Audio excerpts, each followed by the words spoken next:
Welcome to In Good Company. In today's program, a conversation between artist Sebastien Boncy and J.D. Pluecker.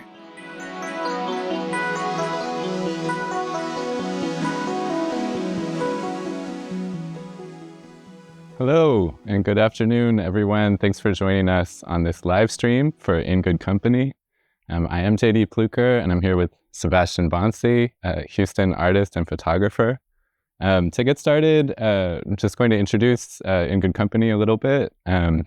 This series of conversations between artists is produced by Eileen Mexon and Ari Bowman, and they have put in a lot of work to bringing myself and Sebastien together today. We're here at the Houston Media Source, supported by Diverse Works, in doing this event. We're very happy to be here. And I know both of us, Sebastien and I, prior to the event, went back and watched the first video of In Good Company, which was an interview between Vinod Hobson and Eileen. And it was a real inspiration, I think, for both of us in thinking about how to structure the conversation today and how to, have this freewheeling but also very structured conversation on what Sebastien has been up to over the last decades, really. Yeah. And just to kind of say how the two of us got to this table, Vinod had made a list of artists that he wanted. Vinod and Eileen had made a list of artists that they wanted to engage in these conversations. And I was really interested in talking with Sebastien because it's work that I've looked at for many years online, on your Tumblr, Purple Time Space Swamp, and also on social media where you are very active on both Facebook and Instagram, putting up the photos and also engaging in dialogue about the city, about politics, about the world. And so I knew I wanted to, talk with you more and continue the conversation that we've been having over the course of years. And so maybe to kind of dive in and to start the conversation, we can look at just a couple of the photos. We're going to start out by looking at some photos. The conversation is going to last about an hour.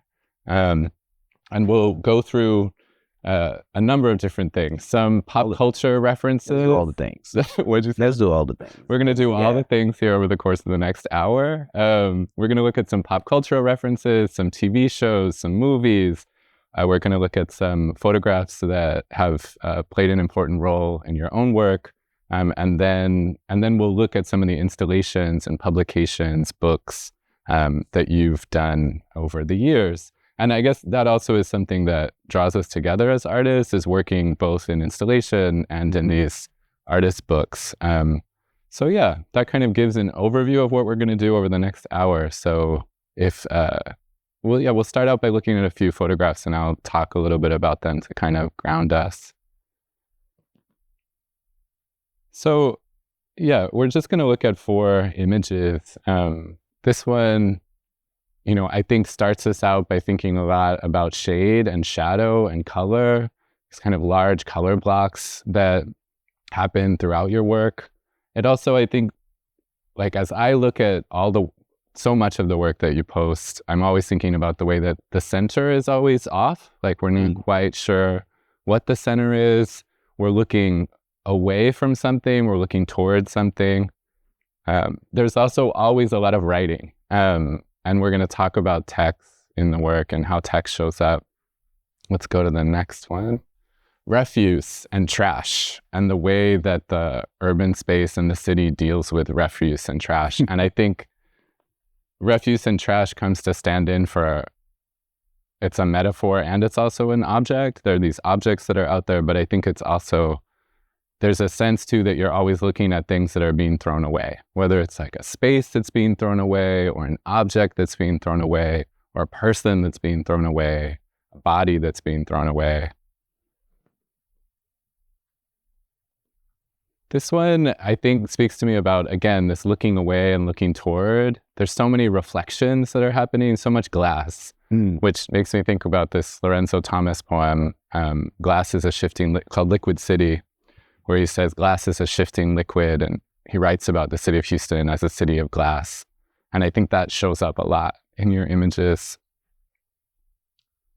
And then finally, this one with the vegetation. The vegetation in your photos is always threatening to swallow everything up.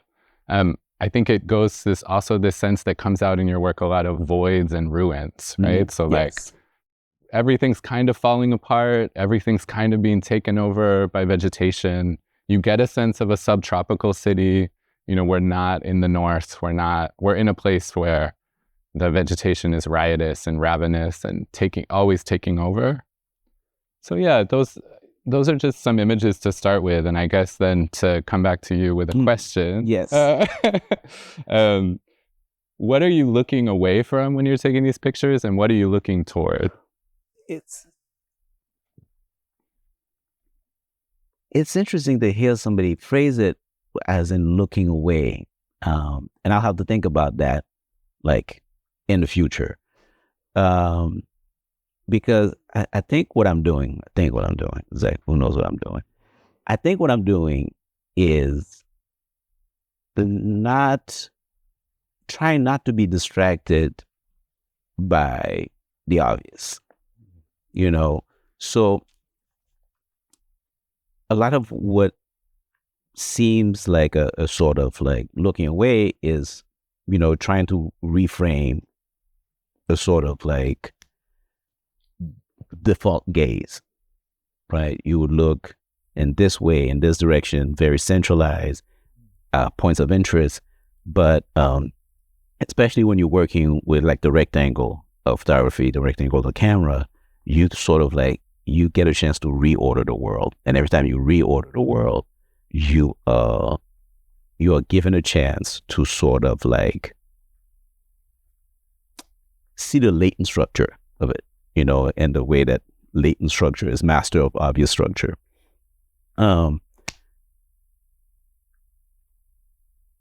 Yeah, but maybe I am also running from things and looking away at things. I'll have to think about that, like a lot of who I am. And, you know, one of the things that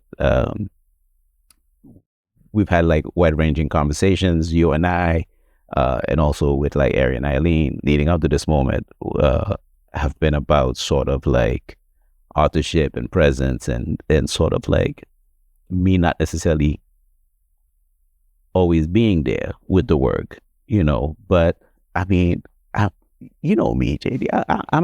I'm a contrarian, and I also like to mess with people. And I have to wonder if, you know, some of that is not also part of it. You know. How do you think these poems mess with people? How do they mess with people? Well, you know, it's like, do you want to look at this? It's like, what are we looking at, and what should we be looking at? There's something to me about pulling off something where, you know, again, we have these sort of like, I think, and I'm just thinking we in the largest sense possible, these expectations when we look at spaces, when we look at objects, as to what their function is, what their value is, what sort of bells they ring, emotionally, memory-wise, etc.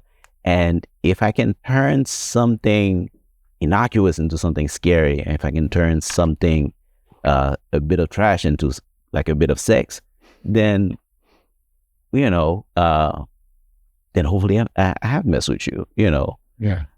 Even down to like the sequencing, thinking about like the page turn and sort of like establishing certain patterns and certain rhythms, and then suddenly breaking them or like piercing through with something else.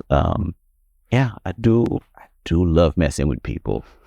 Maybe we take a step back too, and just, can you talk about your process as you take these pictures? There's so much where you're lingering in these voids or these ruins. There's a sense of devastation, these wide expanses, spaces that are changing constantly. Can you talk to us about, you're out there, like what your process is in terms of walking or moving around the city and then taking the photos? Okay. I make pictures happen when I can. It's like one of those weird things where maybe it's not that weird, you know, but going back I get out of school 20 years ago with a photo degree, and then I'm broke as hell, like most of us. And so it's like, I don't have time for practice in a way that a practice is traditionally understood. Like, I have my studio, I have my studio time. I'm just a cat, like, just looking for any opportunity to, like, make rent. And so at some point, it becomes obvious to me that if I'm going to keep making photographs, if I'm going to keep making anything that I recognize as art, it has to happen wherever it can happen. So the photographs start to happen like small cameras, cheap cameras, in between things, and that keeps happening for the longest. And at this point, it doesn't have to happen this way anymore, but it still does. So, for example, I drove up for a meeting here today, and I was like 15 minutes early, and that's 15 minutes that I spent on the street taking pictures.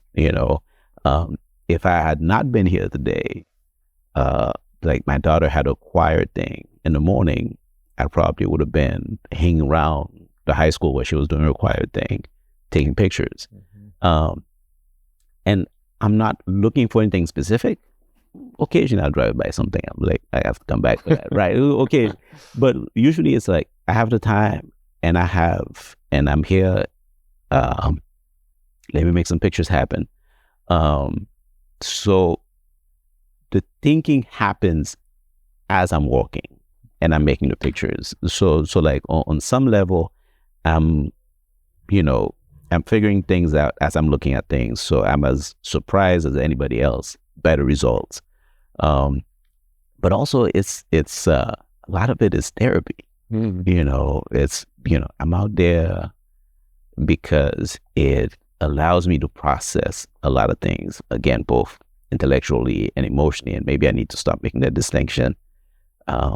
Just allows me to process life. It allows me to process ideas.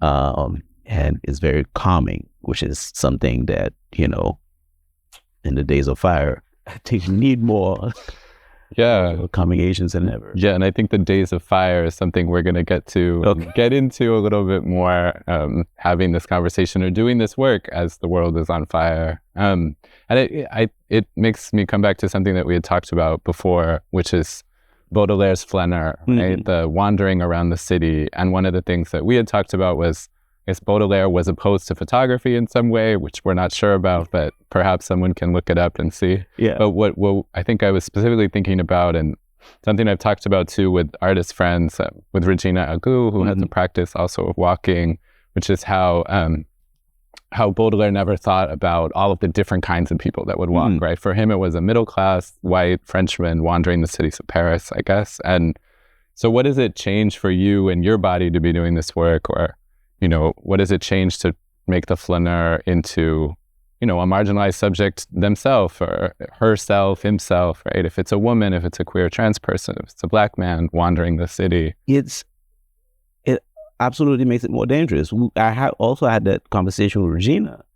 And I remember, like, one of the things that we talked about is sort of like,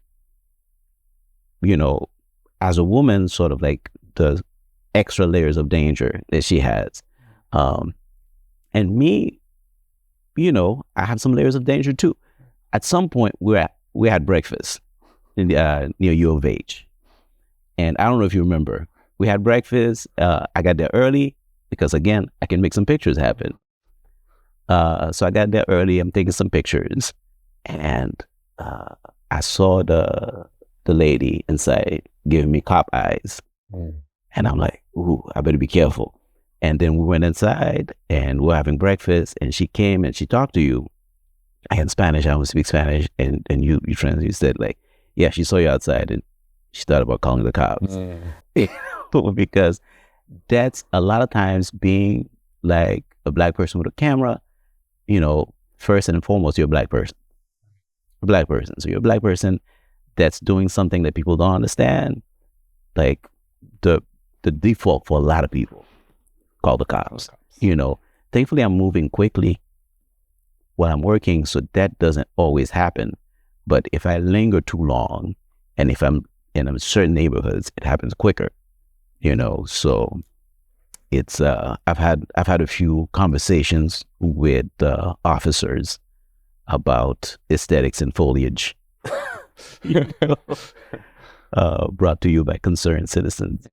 Yeah, and I think that conversation, right, about how you're moving through space, these spaces have a history, right? They have a history, at least in Houston, well, around the world, of imperialism, colonialism, white supremacy. These structure the spaces, right? And so maybe it's a good time to turn to this comic that we talked about ahead of time that kind of gets us to some of that. Okay. And I know that maybe you can talk about how you got your start in art, or how you and how comics came into that, and specifically how Tintin and the Picaros came in. Okay, yeah. No, I love to talk about comics.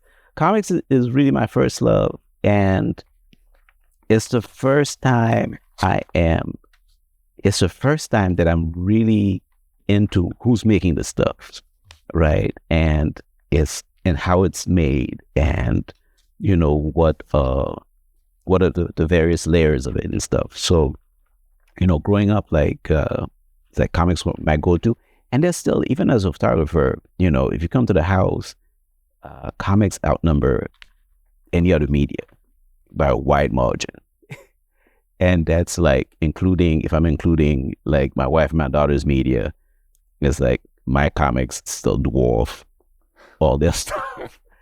Like these Tintin cartoons. Yes, and again, they're just it's so gorgeous.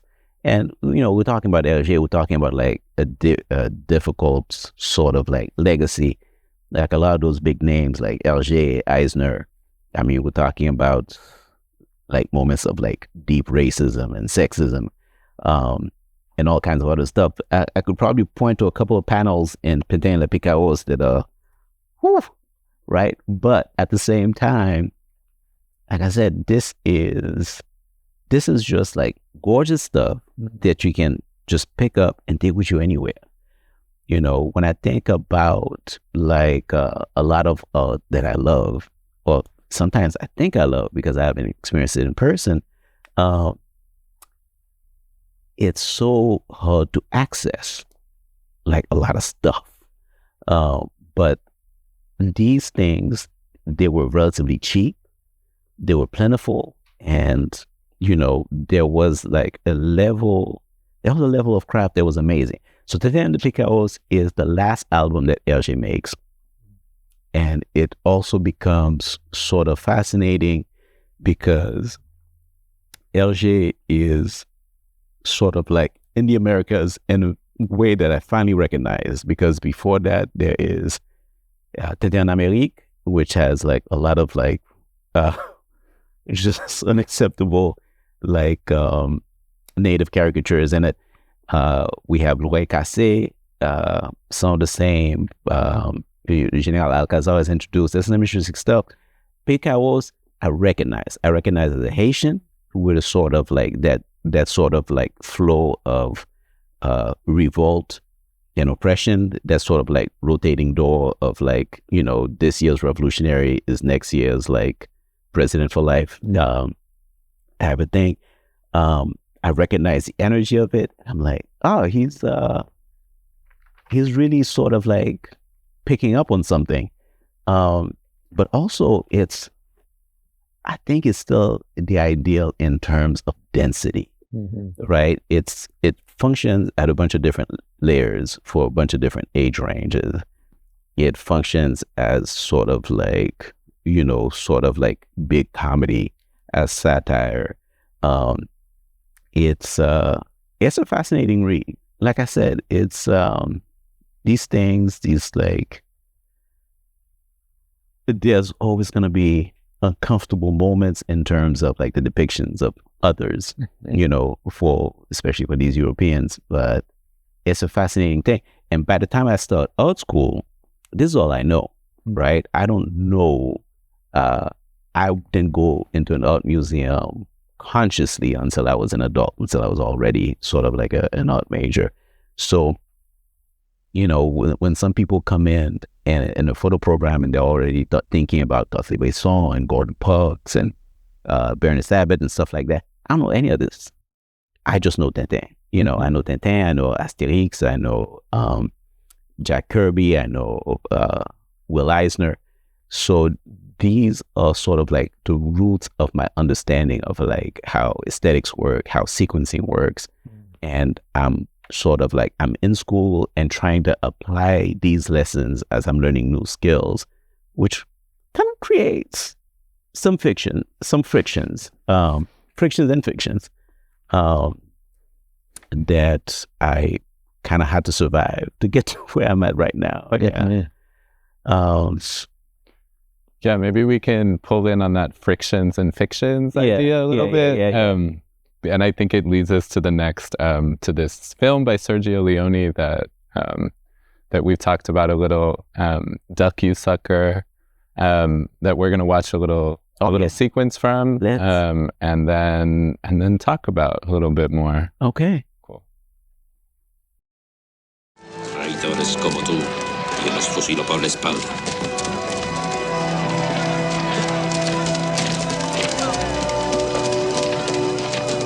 Pelotón, preparen. Armas.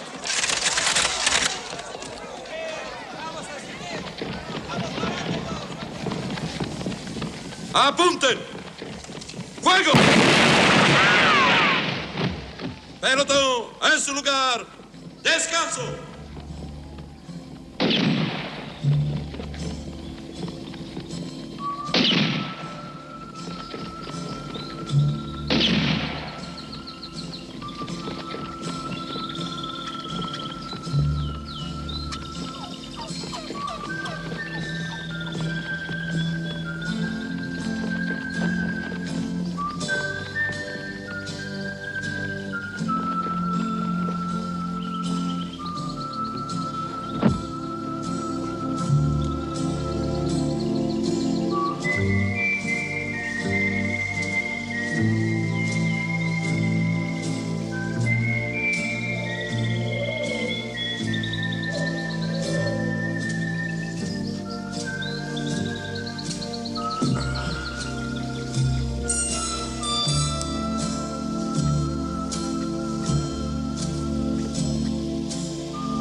But for the rich, you sing.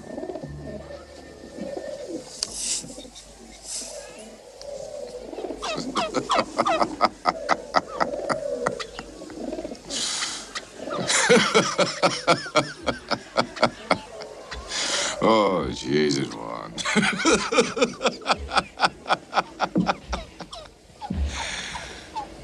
Anyway, I'd say if they'd ever get this fucking thing underway, you might be able to... Might be able to make them board by, what? Sometime tonight, don't you think?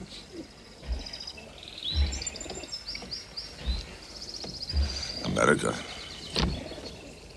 It's America, Juan. Oh, Jesus, if it's as great as they say it is.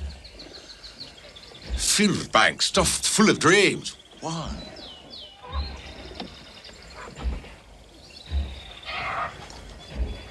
Oh, Jesus. Jesus, Juan. What is it, Juan? John? Johnny? I make the holes and you get in. 50-50, right?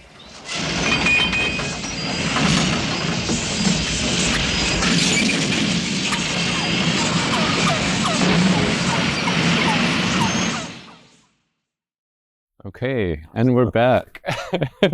So I had never seen that movie before, but maybe you can talk to us a little bit. It's set in the Mexican Revolution, in the 19-teens. And who are these two guys who are in the rail car? Okay, so you have James Coburn playing ex Irish Republican Army who's like fled to the Americas, and who's a sort of demolition expert, because of his expertise.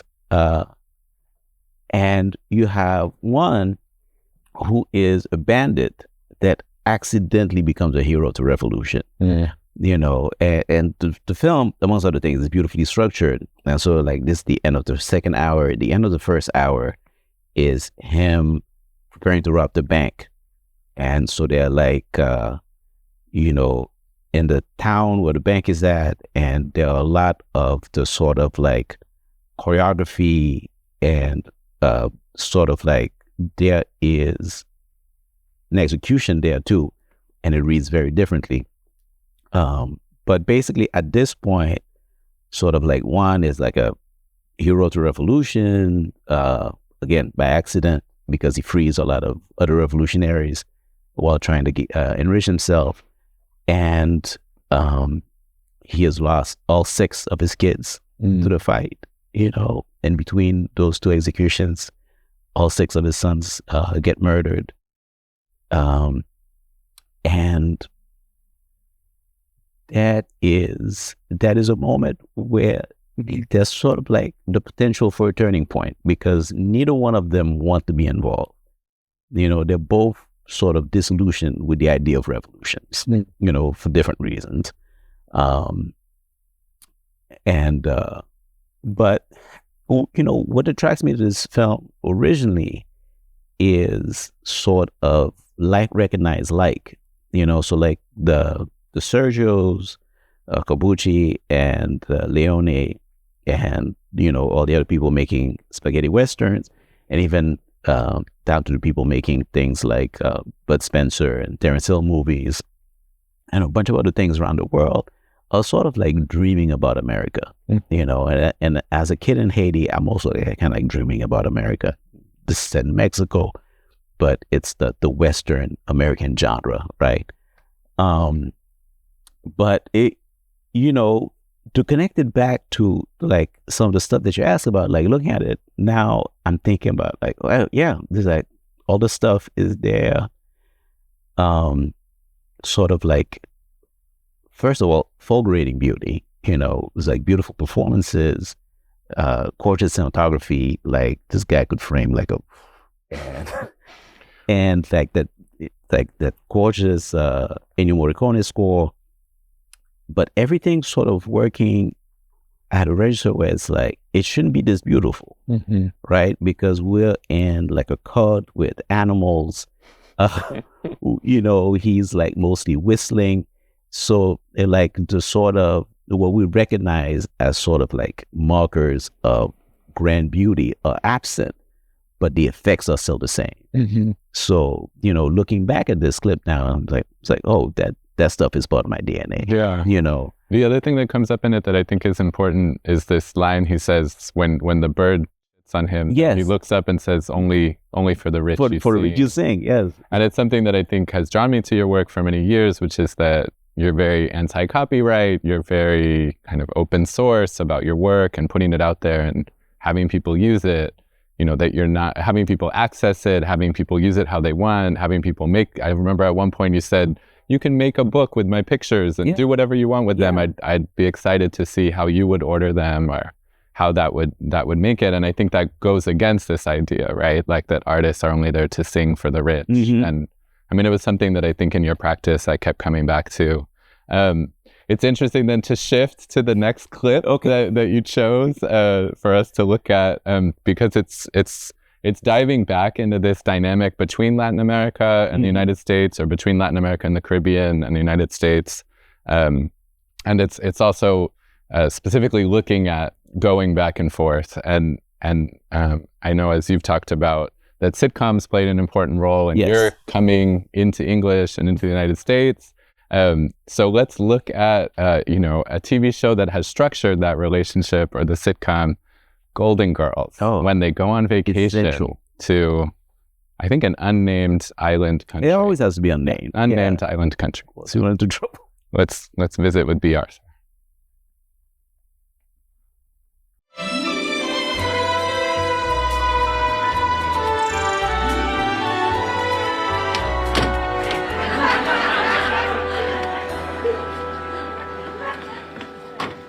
You can put the luggage right.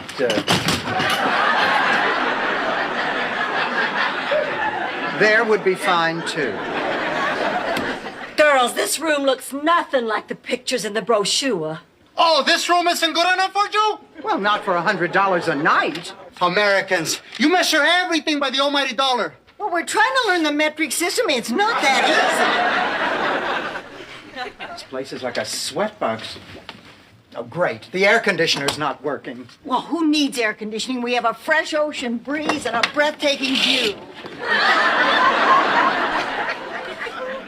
We have no view. Oh. When the revolution comes and the heads of the imperialist swine are impaled on sticks stuck in the sand for the peoples to spit on, you'll be glad you don't got a view. Oh, well, this isn't solving anything. I'm going to call the manager. Hello? Hello? Great. The phone's dead. It makes no difference. You'd only get lies from that scum-sucking pig. Look, would you mind going downstairs and telling the scum sucker we want to see him? Okay, but his days are numbered. When the revolution comes, he's the second to be shot. Who's the first? Morales, my next-door neighbor who knocked up my sister.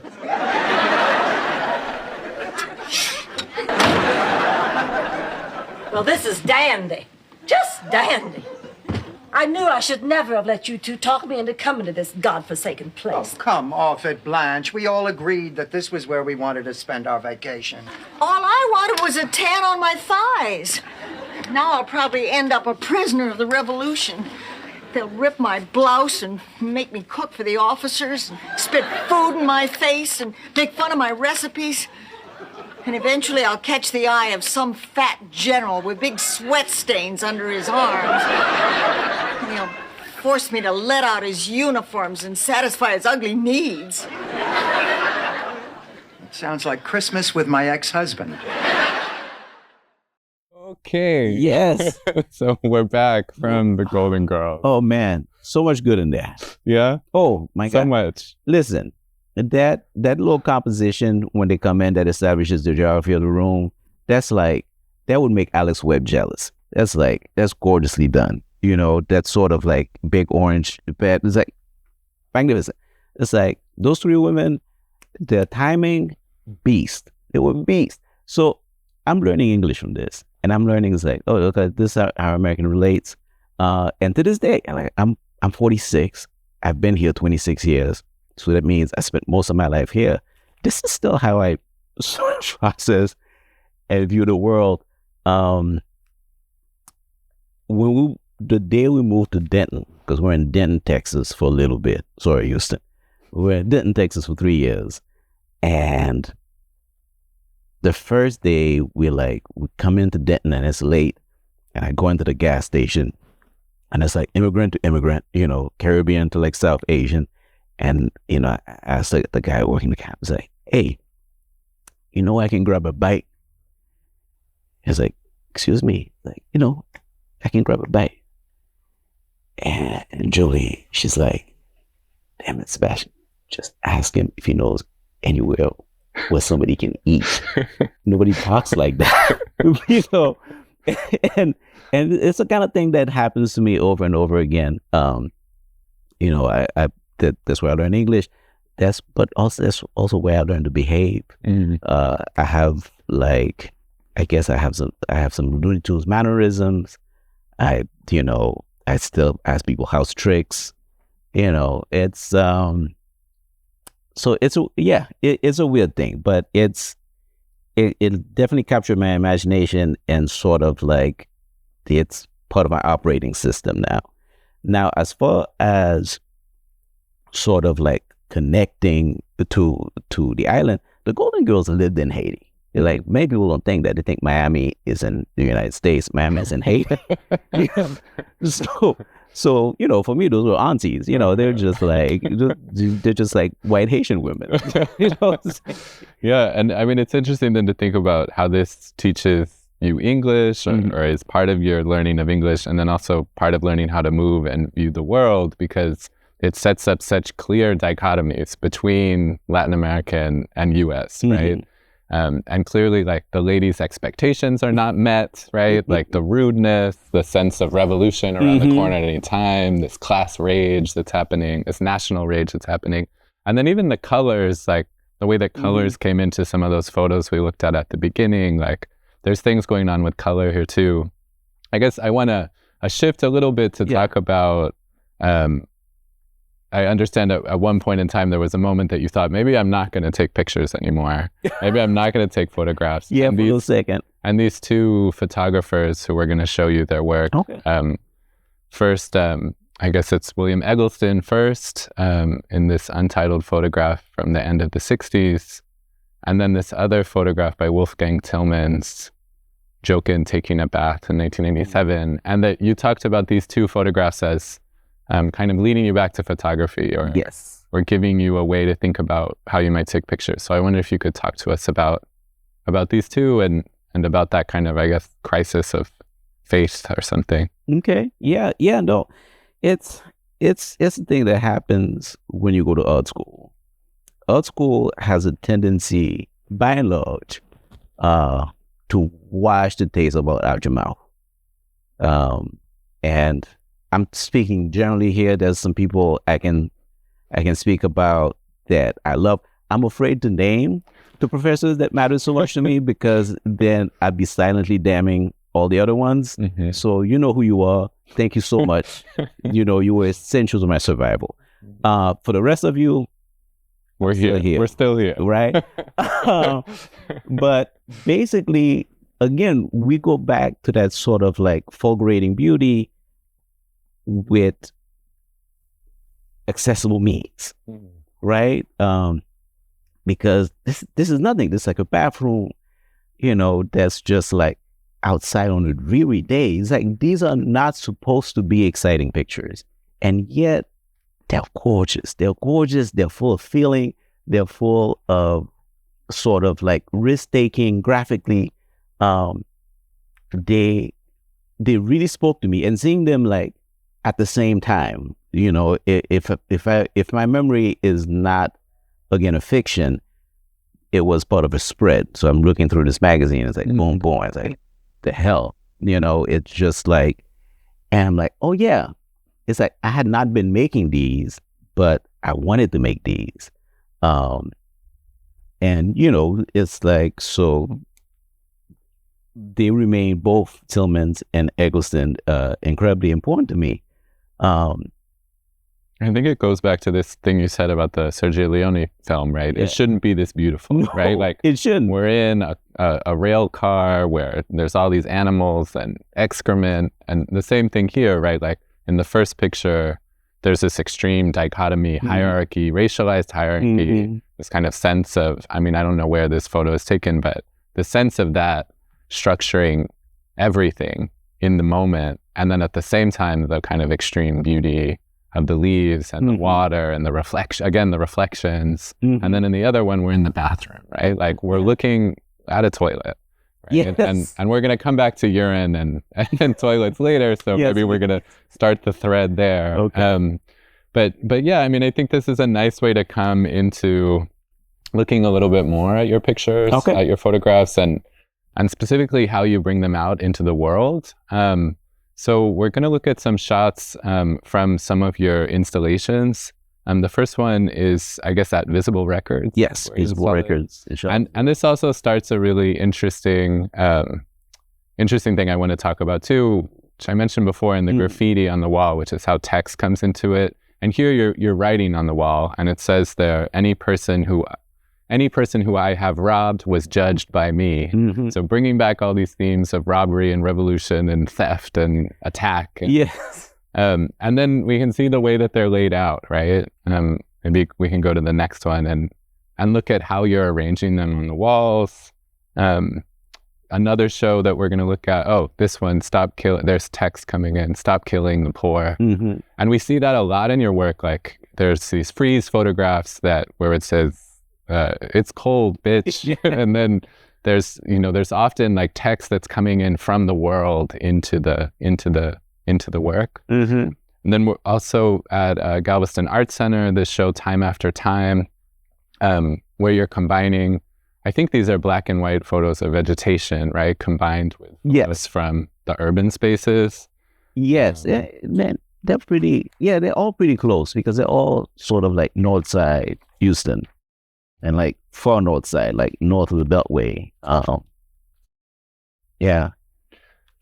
And these dichotomies or these like binaries that you're setting up. Do you want to talk a little bit about how you think about first these installations? Like what does it change for you or shift for you not to be working on the Tumblr or on Instagram or on Facebook, but rather to be working in a space?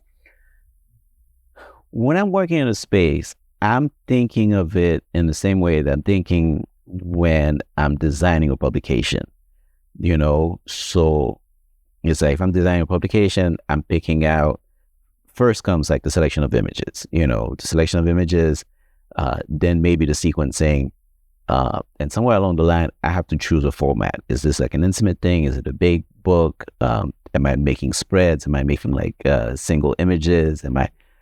So I'm responding to the space, as much as possible. Like most of what you said, Visible Records was planned out of, like the kind folks at Visible Records just sent me the plans and I sort of like laid them out in Photoshop and thought about it for weeks and weeks. Galveston Art Center, I knew the space for years, but I was also able to like go there and think. So once I have the group of images and I know roughly what the work is about, then I can start thinking about what the relationships are between the different pictures. So that sort of like, so I can start shifting in terms of like emphasis as to, what is forward, what is backwards, and also like, how do we change the space, because I don't think any of these spaces are built for photography. And, I'm going to take a little sidestep into like a little ranty photography thing here. But we get a lot of these spaces built for painting or for sculpture or even for performance. And then when you try to have a photo show in there, like, I think the default mode is like print a big ass picture and fill the space. And that doesn't work for every picture. So if one day I need to print big ass pictures, then that's what will happen.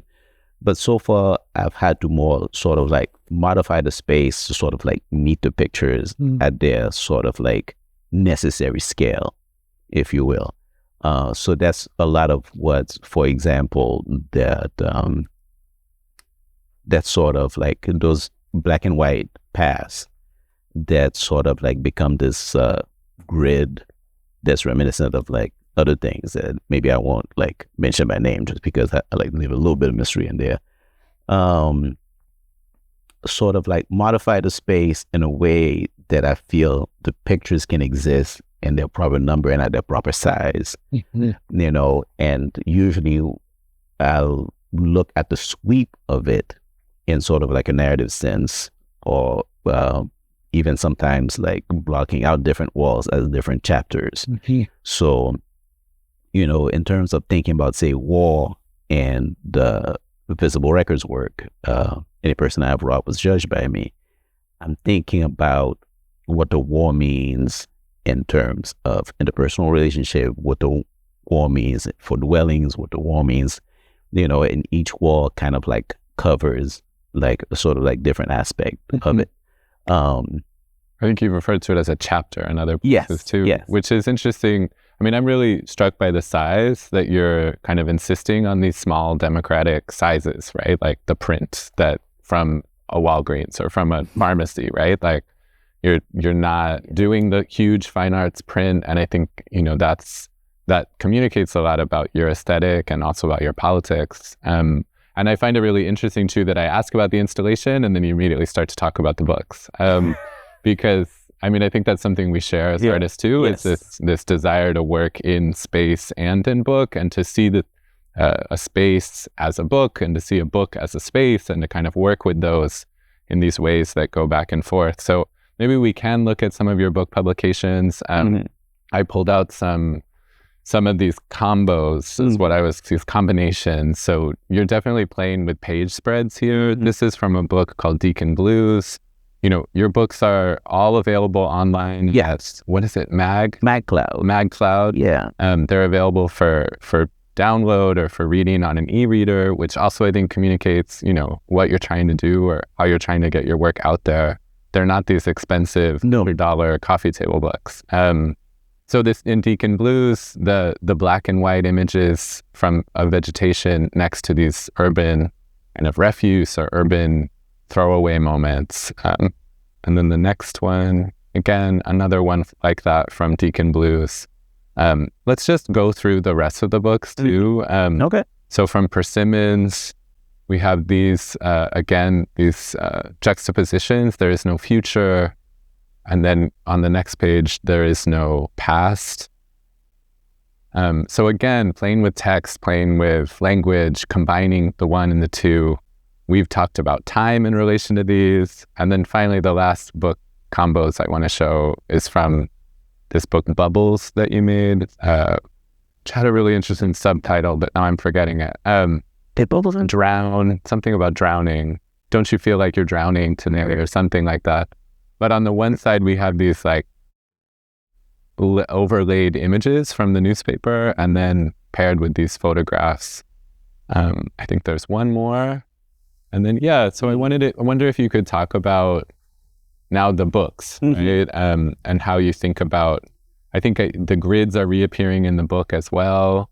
And just how you think about that as a part of your practice. Yeah, it's, we started with Tintin and we're still at Tintin in a way. We're still at sort of like being able to like go to the comic store and pick up something for relatively cheap, even if like, I've been alive long enough to see the price get 3 or 4 times as expensive as it used to be. It's still for like a finished piece of gorgeous media. It's like, what, you want like $4? You want $20? That's, you know what I'm saying? So again, for me, that's just quite wonderful. Having that sort of accessibility, having it exist in that way, and also hopefully encountering it in the world randomly at some point, since it can go anywhere. One of the things that I really wish more people would sort of, especially since right now it's very accessible to make these things, especially people that draw, is like, hey, if you draw well, it's like, make a book, please. It's like I can't go to all the shows, but I'll get all the books, But I'm still thinking about making these little sort of like statements or poems, or sort of like, taking these little journeys that are just so small. And it's also easy to like, just give them away. Like during the pandemic, at some point we had to cancel a zine fest. And I had ordered like a bunch of them. So I had a bunch of zines like just around the house, and since I couldn't I couldn't sell them. There was no zine fest. I just like put out a call on social media. I was like, if you give me an address, I will drive a zine to your house. Which was also like, and again, like so much of this plays into, I think, sort of like well-being. It did me a lot of good to be out in the world during the quarantine times, even if it wasn't like, relating to people one-on-one, just like going to their houses, and maybe some of them like met me at the mailbox. We chatted a bit, and some didn't see me. I just like put in the mailbox and was on my way. Yeah, it gets me to this. I mean, it makes me think about a lot of things. One is something that we talked about before, which is, just in the pre-conversations that we talked about, which is this Cecilia Vicuña idea that an object is not an object, it's the witness to a relationship. And so it just seems like the ways that objects appear in your photos is one thing, and then also the way that the photo itself becomes an object, like in a book or in a space. And then the ways that you're asking people to like orient themselves around that, or to create a relationship to it. It also makes me think about the way that the way that you making the book also gives you an excuse to get it out into the world and to interact with people. So much of Houston is isolation and going in your car from one place to another and not seeing people. And so it's interesting. I mean, in my practice too, I do that to come up with these procedures or come up with these ways to get my body out into a space and to overcome certain fears about what that means. And then once it's made, to like ask other people to orient themselves to what has been made, right? And it creates these opportunities that otherwise, especially in a city like Houston, can be hard to come by. It is so hot out there. And I don't know if you feel the same way, but I have a love-hate thing with it. Because sometimes it's also nice to feel like the last survivor of an apocalypse, right? It's like, and just hanging around downtown, for example, like in the 90s before it got like revitalized, their term, not mine. It was so great to show up downtown on a Saturday morning, and it was just you and the damn grackles, to have that much space. And again, I grew up in a very crowded place. There was no privacy in any sort of like meaningful way, because everywhere you went, not only was there like 800 other people, but like at least 300 of them knew your parents. So yeah, but it can be dehumanizing. It's like, it's fun. It can be dehumanizing. And since all these like public spaces have been taken away from us, and sometimes even that upward motion, it's like these days, I spent my first 8 years, we're talking about like on the bus in Houston. I don't know if you ever had a metro phase in your life. I have. Right? How long did you metro? I mean, just occasionally I have my Q card. I think they don't use Q cards anymore. No, now I have the app. Okay, yeah. Everything's an app now, like even going to a laundromat. But yeah, I was on the bus for 8 years, and it was a great place to meet strangers, and sometimes not strangers, and it was,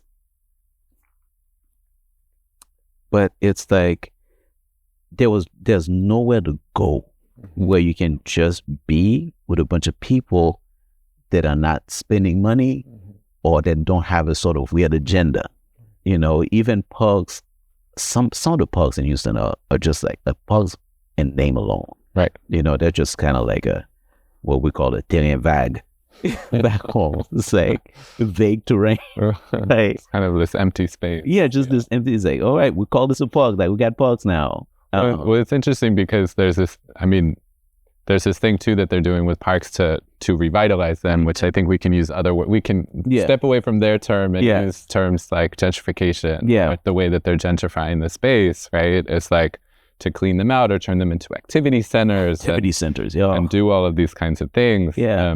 But it's interesting. I also have that love-hate relationship with the space in the city, because I feel like on the one hand, it gives you some space. It gives you these in-between spaces that aren't occupied, that that you can kind of inhabit in ways that are unexpected or ways that nobody is really kind of looking out for at particular moments. But then it can also, right, the cops can always show up, or it can always be taken away. Like we were talking for the live stream started about the Greyhound bus station in Midtown being moved out. And that is an end of an era for what Midtown was, or what this 90s downtown that you're talking about was. And again, even me is like, I'm in a better financial situation than I was when I was 20. But yeah, when I was 20, I was on Metro all the time. I was on a Greyhound all the time. Right.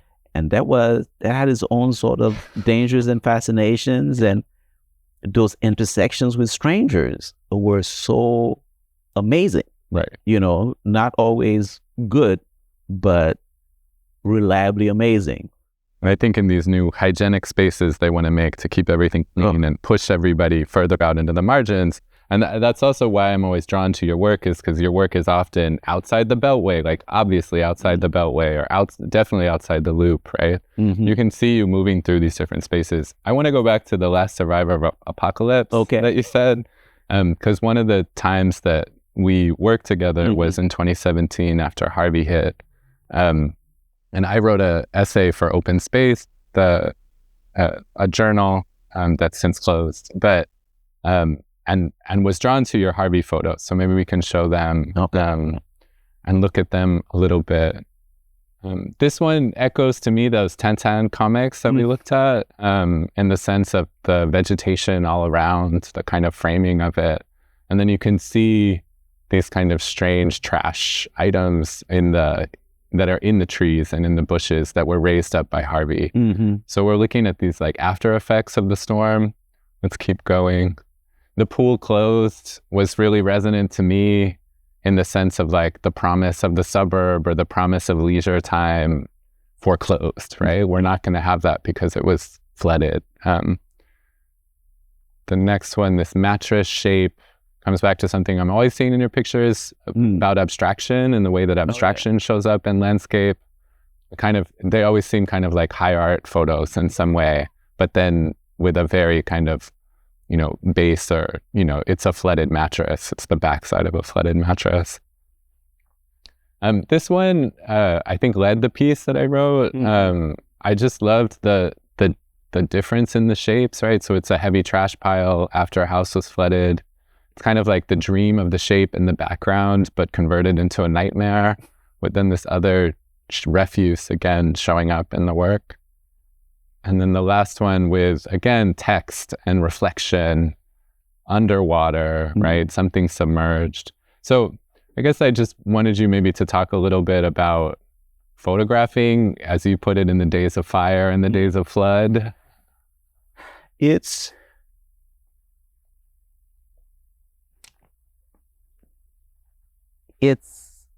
difficult. Everything is difficult. Everything's difficult. Everything's expensive. But yeah, being out there, like I said, like the fact that we live in the days of fire, the fact that we are so vulnerable, and that we see sort of opportunities shrink and even imagination shrink. It's crushing.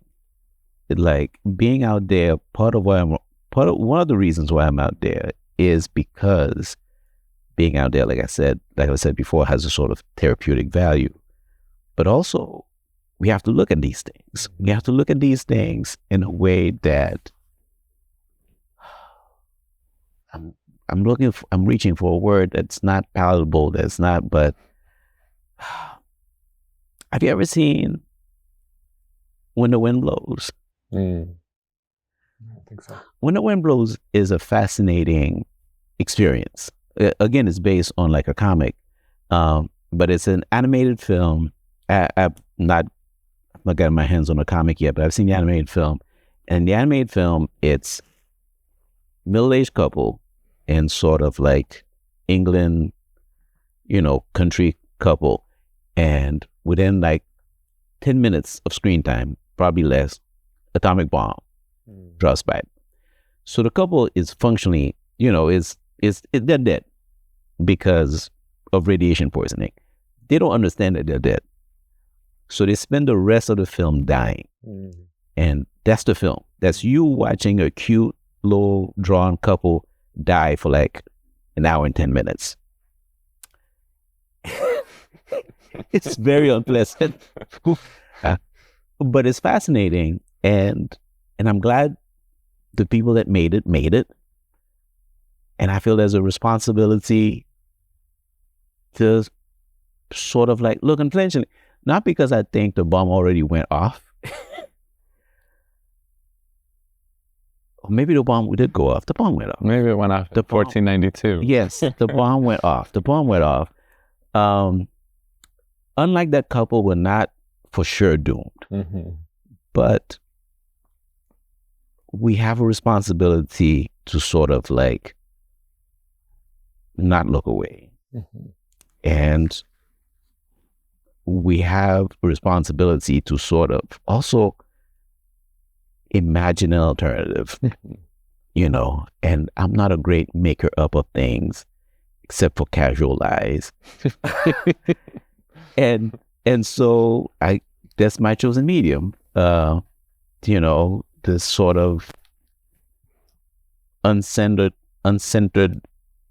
but unflinching glance at the world. I don't know. It's like a lot of the stuff is very sad. It makes me sad to make it. It makes me sad to live it.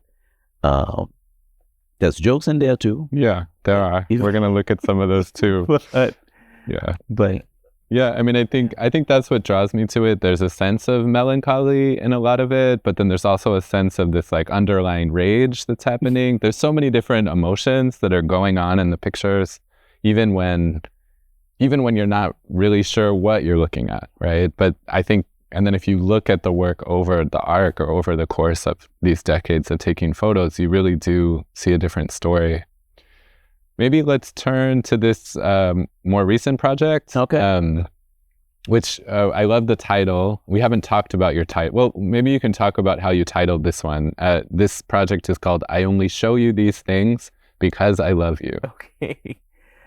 You know, I was making one of my posts on Instagram, and I was feeling a little bit vulnerable because when I'm showing a picture like this, it's like I'm asking you to believe in me that this is worth looking at. You know what I'm saying? I'm asking you to sort of like, because there's always a potential, you know, there's always the potential of sort of like just being the weirdos. Like, you mean nobody else cares about this? And so I was feeling particularly vulnerable for that day, probably for like a whole bunch of like wrapped up reasons. And I put a picture up there from that grouping, not this one specifically, but one of them. And I'm like, it's like, I'm not like bearing my soul, but at the same time, just like asking you to look at this in the way that I look at it. I'm putting myself out there in a weird way. So I'm like, you know, I'm only showing this stuff because I love you. And I'm like, oh, that's the title. And then it started making more sense to me. So this is hopefully turning into its own zine. I'm still working out the details of the grouping and of where it exists sort of like emotionally.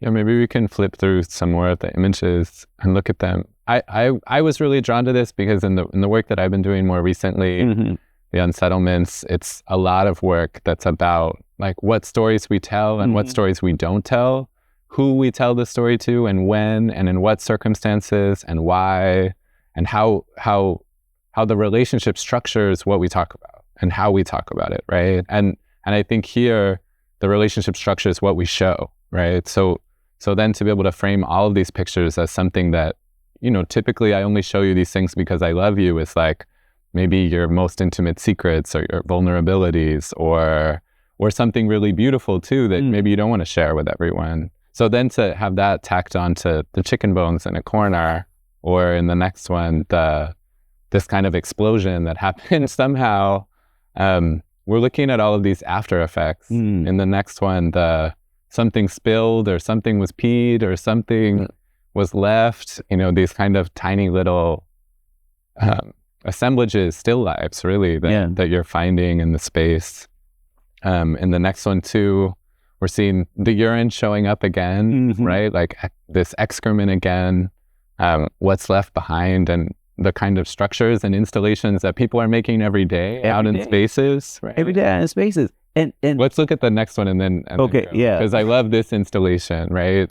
You're freezing time. Of course, the photograph freezes time. I think that's something that they say. Somebody probably says the opposite. I like to think of it as compressing a certain amount of time, but that's a whole other discussion, maybe. But this one, this sense that of artistry in the environment, right? Yes. Even when people are doing something apparently random or something as peeing in a bottle means you don't have anywhere else to pee, basically. It means that, but precarity, it's so much. That one in particular, the previous one that we're just looking at, is really fascinating. And again, that don't necessarily come out through in the picture, and that's not what I want to come out of it. But it's like there are these two tunnels that go under the train tracks around Houston, not the city, the street. And again, I was there waiting because I thought I was taking a dance lesson. I'm like, let me go take some pictures for an hour. And I went through, and that place is just gross, like completely just grody, but in a contained way, like you saw in the bottles. It's not like people are just pissing against the wall. The other tunnel, super clean. So obviously the people that live around there have worked out a system. That's a toilet tunnel, because that's maybe the only place where you can get privacy. But we have a toilet tunnel and we have a transportation tunnel. And so it's like, I didn't know the rule. I went through the wrong tunnel. On the way back, I'm like, okay. It's like, this is a clean. So yeah, there's a lot of thinking that we're not always privy to when we come across these things. So I like to think about them. It's like, this might be an accident, but this might be so purposeful. Yeah. It makes me think about this Suzanne Césaire quote that I talked about at the beginning, which is that she's saying that poets have a necessity to turn away from the beautiful, from the flowers, from the vegetation, and to look. And she lists hungers, tears, hatreds, ferocity in the hollows. And to me, that's so much of this work, is paying attention to the hunger, the tears, the hatred, the ferocity that are in these voids, right? That are in these hollow spaces, or spaces that otherwise people would say they're not important, or there's nothing to see there. Yes. It's empty. The grand colonial logic of there's nothing there. There's nothing there. And so we can do whatever we want there, which of course is what's driving here all of the problems that we have that are founded on that settler colonial logic. And then in a place like Israel and Palestine, where we're seeing that play out on a daily basis, couldn't let it end without mentioning what's going on. And thank you for that, because this is like, I didn't know how to put it in, but